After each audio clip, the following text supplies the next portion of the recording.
ડીસામાં રાષ્ટ્રીય માર્ગ સલામતી માસ અંતર્ગત કાર્યક્રમનું આયોજન કરવામાં આવ્યું હતું। આંખોની ખરાબીના કારણે પણ નાના મોટા અકસ્માતો થઈ રહ્યા છે, ત્યારે આજે ડીસામાં નેશનલ રોડ સેફટી માસ અંતર્ગત ટેક્સી અને રિક્ષા ચાલકોની આંખોની ચકાસણી કરી નિદાન કરવામાં આવ્યું હતું। સરકાર દ્વારા અકસ્માતોની સંખ્યા ઘટાડવા માટે અનેક પ્રયાસો હાથ ધરવામાં આવ્યા છે અને રાષ્ટ્રીય માર્ગ સલામતી માસ 2024ની ઉજવણી કરવામાં આવી રહી છે, જે અંતર્ગત ડીસામાં આજે ટેક્સી અને રિક્ષા ચાલકોની આંખોની તપાસ કરવામાં આવી હતી। ડોક્ટર ડિંકીસ ગોયલે અંદાજિત 200થી પણ વધુ ચાલકોની આંખોની તપાસ કરી નિદાન કર્યું હતું।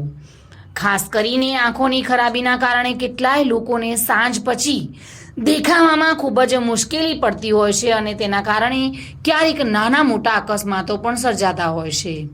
ત્યારે આવા અકસ્માતોની સંખ્યા ઘટાડવા માટે આજે ડીસામાં ટેક્સી અને રિક્ષા ચાલકોની આંખોની સંપૂર્ણ તપાસ કરી અને નિદાન કરવામાં આવ્યું હતું।